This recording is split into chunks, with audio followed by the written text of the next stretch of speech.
Assalamualaikum warahmatullahi wabarakatuh. Waalaikumsalam warahmatullahi wabarakatuh. Bagaimana kabar kalian hari ini? Baik, Bu. Alhamdulillah. Oke, sebelum dimulainya pelajaran, alangkah lebih baiknya kita berdoa terlebih dahulu ya. Silakan untuk ketua kelas bisa dipimpin. Berdoa dalam hati. Mulai. Selesai. Baik. Oke, Ibu akan terlebih dahulu ya. Siapa yang hari ini tidak hadir? Hadir semua, Bu. Nihil. Alhamdulillah. Oke. Pada materi yang sebelumnya, kalian sudah belajar tentang apa? Lupa, Bu. Ya Allah. Jadi pada pertemuan sebelumnya itu kalian sudah belajar tentang virus. Oh, iya. Ada yang bisa menjelaskan ciri-ciri virus itu apa aja atau menyebutkan saja? Virus tidak terlihat, Bu. Ada lagi? Kecil. Ada lagi? Bisa menyakitkan, Bu, bagi manusia. Ya, semuanya benar. Jadi, ciri-ciri virus itu mempunyai ukuran yang sangat kecil sehingga tidak terlihat saat kita melihatnya dengan mata yang biasa. Tapi kita dapat melihatnya dengan bantuan alat bantu berupa mikroskop. Kemudian, virus juga dapat menyebabkan penyakit. Kemudian, virus juga dapat dikatakan sebagai makhluk hidup jika ia menempel benda yang hidup.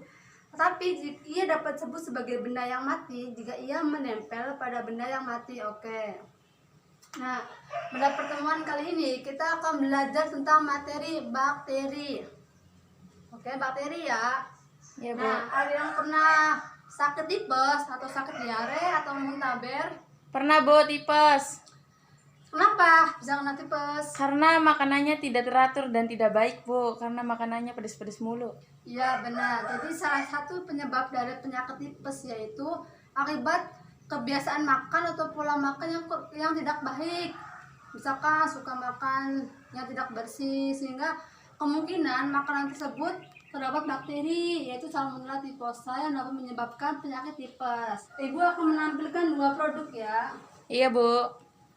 Ada yang tahu ini apa? Susu beruang, Bu. Ini apa? Yakult. Oke. Sudah pernah mencobanya kan? Pernah, Bu. Sering. Ini rasanya gimana? Hambar. Ini Asam. terbuat dari apa? Keduanya. Dari bakteri, Bu. Keduanya terbuat dari apa? Susu. Nah, susu ya. Oke. Kenapa sih walaupun kedua produk ini mempunyai komposisi yang sama terbuat dari susu, tapi kenapa kok Yakult mempunyai rasa yang asam? Karena campuran, Bu. Selain itu ada lagi? Nggak tahu. Ya, jadi kalau produk yang ini sudah mengalami fermentasi. Apa itu fermentasi? Nggak tahu, Bu. Jadi, fermentasi merupakan suatu pengolahan produk dengan bantuan bakteri atau jamur. Tapi pada produk ini menggunakan bantuan bakteri untuk mengubah susu menjadi asam laktat. Oke. Dalam mempelajari bakteri, kita harus mengetahui apa dulu? Struktur, Bu. Ya, ada lagi? Ciri-ciri? Ciri-ciri, Bu. Iya. Kemudian apa lagi? Reproduksi, Bu. Kemudian Perendastasi. peranan. Iya. Jadi tujuan dari pembelajaran kali ini kalian harus bisa mengidentifikasi struktur bakteri, kemudian ciri-ciri dan bentuk bakteri, kemudian menjelaskan cara gerak dan adaptasi bakteri. Oke. Nah, selanjutnya akan bercerita sedikit ya. Kalian tahu sendiri bahwa bakteri itu merupakan makhluk hidup yang berukuran sangat kecil. Iya, Bu. Dia hidup di mana saja, bahkan di suhu yang ekstrim, misalkan di lava gunung, kemudian di air yang asin, kemudian di rawa-rawa.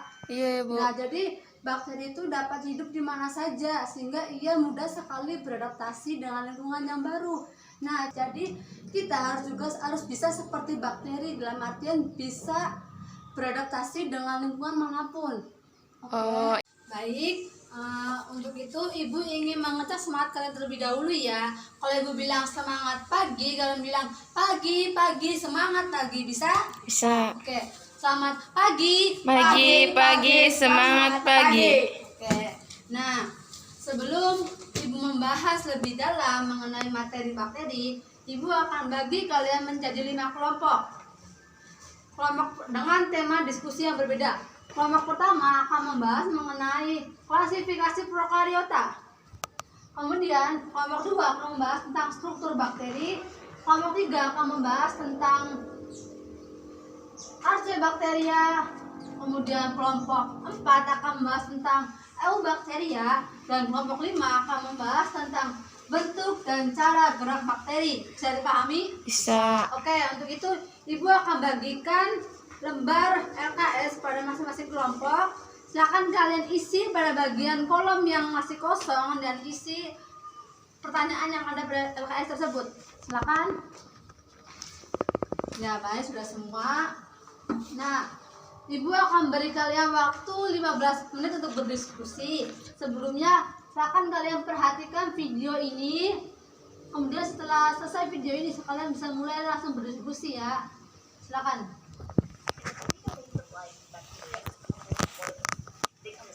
Baik, kalian sudah menonton video ini dan sudah berdiskusi juga. Silakan jika ingin ada yang ditanyakan, silakan bisa ditanyakan kepada Ibu, ataupun bisa langsung tanyakan pada kelompok yang akan maju. Untuk itu, silakan untuk masing-masing kelompok menyiapkan satu pertanyaan. Bisa? Bisa. Silakan dikumpulkan pertanyaannya. Ya, sudah. Baik, untuk kelompok 1 silakan bisa maju ke depan untuk mempresentasikannya. Iya, baik, sudah. Silakan ambil pertanyaannya kelompok 1. Baik, sudah.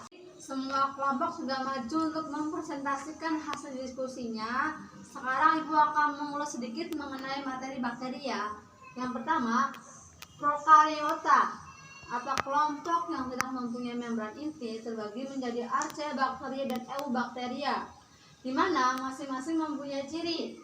Pada Archaebacteria mempunyai ciri yakni mempunyai dinding sel yang non-peptidoglican. Dalam artian dinding selnya itu tidak mengandung gula, tapi hanya mengandung polisakarida saja.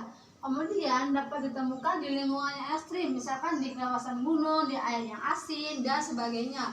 Kemudian bersifat uniseluler dan prokariotik, yaitu tidak mempunyai membran inti. Kemudian dikelompokkan menjadi 3, yakni kelompok metanogen, halofil, dan termofil.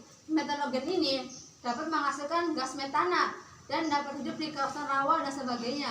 Kemudian kelompok termofil, dari kata termo, panas, berarti kelompok yang menyukai kawasan yang bersuhu tinggi, misalkan di kawasan gunung dan sebagainya. Kemudian dari kelompok halofil, yaitu kelompok yang menyukai kawasan yang bersalinitas tinggi, misalkan di kawasan laut, merah, dan sebagainya. Oke, bisa dipahami? Jadi kesimpulan dari pertemuan kali ini bahwa bakteri itu mempunyai strukturnya tersendiri dan lebih kompleks dibandingkan dengan struktur dari virus. Kemudian bakteri juga mempunyai ciri-ciri, salah satunya itu berukuran mikroskopis, uniseluler, dan prokariotik. Kemudian untuk bentuk bakteri itu terdapat 3, yaitu bentuk kokus, basil, dan spiral, dan mempunyai cara geraknya tersendiri itu dengan menggunakan flagel. Oke, kita sudah sampai ke penghujung pertemuannya. Jadi jangan lupa kalian kerjakan halaman 45 ya. Iya, Bu. Nanti pada pertemuan berikutnya Ibu tagih jawabannya ya. Kemudian jangan lupa juga belajar mengenai materi reproduksi bakteri ya. Itu akan Ibu bahas pada pertemuan berikutnya. Jadi untuk pertemuan kali ini Ibu tutup dulu ya. Iya, Bu. Kurang dan kurangnya Ibu mohon maaf. Wabillahi taufiq wal hidayah. Wassalamualaikum warahmatullahi wabarakatuh.